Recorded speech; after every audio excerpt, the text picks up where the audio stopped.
Kitabullah itu fungsinya adalah sebagai petunjuk hidup, ya, pedoman hidup. Kita lihat Islam yang sumbernya dari wahyu yang berasal dari Allah itu, yang bersumber dalam Kitabullah dan Sunnah Rasul. Di antara fungsinya untuk kehidupan manusia, kita lihat di dalam surat Yunus, surat yang ke-10, ayat yang ke-57. Kenapa kita harus belajar Kitabullah dan Sunnah Rasul?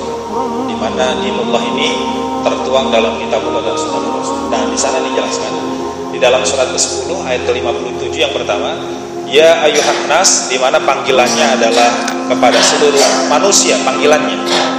Karena nanti kita tahu bahwa Kitabullah itu adalah hudal linnas. Jadi dalam ayat tentang puasa disebutkan Sahru Ramadan alladzi unzila fihil Qur'an hudal linnas. Kan itu ya, Quran itu hudal linnas. Nah, lihat di sini, ini ayat yang menunjukkan tentang arti penting Al-Qur'an itu. Ya ayyuhalladzina amanu, ya ayyuhan nas, wahai manusia, qad ja'akum mau'izatun min rabbikum. Sungguh telah datang kepada kalian pelajaran. Isi Kitabullah yang pertama apa? Pelajaran isinya. Cari, coba para jamaah sekalian silakan cari kitab suci mana yang isinya syarat dengan pelajaran. Cari, silakan buktikan. Ini diantara kehebatan Quran, isinya pelajaran. Ada pelajaran bahasa, ada pelajaran sejarah, ada pelajaran ekonomi, ada pelajaran budaya, ada pelajaran sosial, ada pelajaran politik, ada pelajaran biologi, ada pelajaran geologi, ada pelajaran astronomi. Wah, luar biasa, banyak sekali ilmu pengetahuan, ilmu kesehatan, ya kan? Ada nggak? Cari kitab mana yang kayak begitu. Ini hebat. Yang kedua apa? Wasifaul lima fis sudur. Fungsi daripada Kitabullah itu adalah obat bagi penyakit hati yang ada di dalam dada. Ini yang tidak bisa ditandingi para jamaah sekalian. Ini yang tidak bisa ditandingi oleh ajaran manapun, apalagi ajaran yang dibuat manusia. Tidak akan mampu menandingi Quran sebagai obat bagi penyakit hati. Yang tahu tentang rahasia manusia itu penciptanya, ya kan? Yaitu Allah. Nah, Allah membuat ini. Kitabullah paling tahu tentang rahasia manusia. Maka Allah bisa bagaimana menghidupkan manusia sebagai seorang manusia. Manusia itu tidak tahu tentang rahasia manusia. Manusia tidak pernah bisa membangun manusia seutuhnya karena manusia tidak tahu tentang rahasia manusia. Yang paling tahu rahasia manusia itu adalah Allah. Di antaranya tentang bagaimana memperbaiki hati manusia. Jadi ada penyakit fisik. Penyakit fisik aja banyak yang belum ketemu obatnya. Apalagi penyakit hati, lebih gak ngerti lagi manusia itu. Ya kan? Penyakit fisik aja ada yang sampai hari ini gak ketemu apa penyakit ini obatnya, kok gak ketemu. Masih diteliti. Apalagi penyakit hati, lebih sulit lagi, manusia gak ngerti. Ya, gak punya ilmu. Nah, Quran punya. Ya, penyakit hati dengan dengan Quran, dengan Kitabullah dan Sunnah Rasul, seluruh penyakit hati manusia bisa hilang. Yang tadinya kikir, bahil, kalau diobati pakai Quran bisa dermawan. Yang tadinya penakut bisa jadi pemberani. Yang tadinya pelin-pelan bisa jadi tegas. Yang tadinya stres, mudah stres, gampang putus asa, dia bisa jadi sabar. Hah? Galau. Bisa jadi orang yang sabar, ya, gitu. Yang tadinya suka pamer, ria, dia bisa jadi orang yang ikhlas. Itu seluruh penyakit hati yang tadinya cinta dunia bisa jadi cinta akhirat. Itu cuma dengan Quran, dengan Kitabullah dan Sunnah Rasul. Hati manusia akan jadi baik. Jadi hati kita jangan diisi sama ajaran lain, ya. Jangan diisi sama ajaran lain. Rusak nanti hati kita. Manusia mengisi hatinya dengan pluralisme, dengan liberalisme, dengan sekulerisme, nasionalisme, diisi dengan Pancasila, dengan demokrasi. Apa yang jadinya apa? Ya, bukan malah jadi baik. Coba di sini ada yang bisa ngasih contoh nggak? Siapa orang paling nasionalis yang bisa jadi panutan? Ada nggak? Sepanjang sejarah orang belajar nasionalisme, cari orang paling nasionalis yang bisa jadi contoh, ada nggak? Ya kan? orang belajar sekulerisme. Siapa orang paling sekuleris, paling liberalis, paling pluralis, nah, macam-macam lah itu ya, yang paling bisa jadi contoh.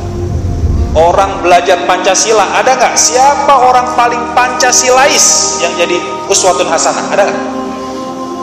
Gitu, ya kan? Itu masalahnya. Itu bukti bahwa mereka nggak bisa menghasilkan apa-apa. Tapi kalau orang belajar Quran, nah lihatin, kalau orang belajar Quran, ada nggak orang belajar Quran yang kemudian bisa jadi teladan dalam kehidupan manusia? Ada nggak? Banyak. Rasulullah, para sahabat, salafus soleh, lihatin, itu adalah pribadi-pribadi yang mengagumkan karena belajar kitabullah dan sunnah Rasul. Jangan diisi sama yang lain, rusak, kita jadi rusak. Satu fungsinya sebagai pelajaran, kedua fungsinya sebagai obat penyakit hati, ketiga fungsinya sebagai hudan, petunjuk hidup. Nah, petunjuk hidup. Semua persoalan hidup ada di sana. Nah, ini pernah saya sampaikan waktu itu. Saya menghadiri sebuah seminar yang diadakan oleh LPOI, Lembaga Persaudaraan Ormas Islam. Itu yang hadir ada dari BP7, ada Said Agil Sirot, ada Ansat Mbai, ada kemudian dari MUI Profesor Nazri Adlani tampil di depan berbicara. Acara itu dibuka dengan qori membaca wa'tasimu bihablillahi jami'an wa la tafarraqu. Maka berpegang teguhlah kita semua ya kepada tali agama Allah dan jangan berpecah belah. Itu qorinya membuka acara itu dengan ayat itu. Kemudian sambutan Profesor Nazri Adlani, salah seorang pimpinan MUI, dia bilang, alhamdulillah ayat tadi mengingatkan kita agar kita jangan berpecah belah. Marilah kita pegang teguh namanya Pancasila. Itu dia. Dalam sambutan, dia sambutannya bilang, saya loh, kok jadi gini? Saya catat. Akhirnya pas ada sesi tanya jawab, saya nanya. Itu aja maksa. Kalau nggak maksa nggak dikasih nanya kita. Nggak dikasih kesempatan, maksa-maksa ini dapat. Saya tanya dari BP7 sama Profesor Nazri Adlani, kita disuruh berpegang teguh sama Pancasila. Pancasila dijadikan sebagai sumber hukum. Saya mau menjadikan Pancasila sebagai sumber hukum, tapi tolong jawab dulu pertanyaan saya supaya kita bisa jadikan Pancasila sebagai sumber hukum. Tolong kasih tahu bagaimana cara mengurus jenazah menurut Pancasila. Gitu sih. Pada ketawa. Tapi nggak dijawab, nggak ada yang jawab. Satu pun nggak ada yang jawab di depan. Pada ketawa aja. Jadi jangan lagi ditanya yang sulit-sulit, ya. Jangan lagi ditanya yang rumit tentang konsep ekonomi, konsep politik, konsep budaya. Tanya pertanyaan sederhana, bisa jawab nggak Pancasila, ya kan? Katanya sumber dari segala sumber hukum. Kan aneh deh. Bombastis retorikanya, tapi kosong, nggak ada isinya. Nah, kalau Quran benar, kalau Quran dibilang wahudan, petunjuk hidup, betul, segala macam persoalan hidup ada jawabannya. Dari kita masuk kamar mandi, cara pakaian, cara makan, cara minum, cara berkeluarga, berumah tangga, bermasyarakat, berekonomi, berpolitik, berbudaya, ada aturannya dalam Islam, ya kan? Hebatnya Islam, wahudan, petunjuk hidup. Warahmatul lil mu'minin. Di ujung ayat dibilang apa? Quran itu fungsinya sebagai rahmat, kasih sayang Allah untuk orang beriman. Jadi Allah sayang sekali sama orang beriman. Allah sayang, maka dikasih petunjuk hidup supaya jangan jadi sesat, ya kan? Ini kasih sayang Allah. Bentuknya kita dikasih petunjuk hidup. Nah, maka lihat di ayat ke-58-nya.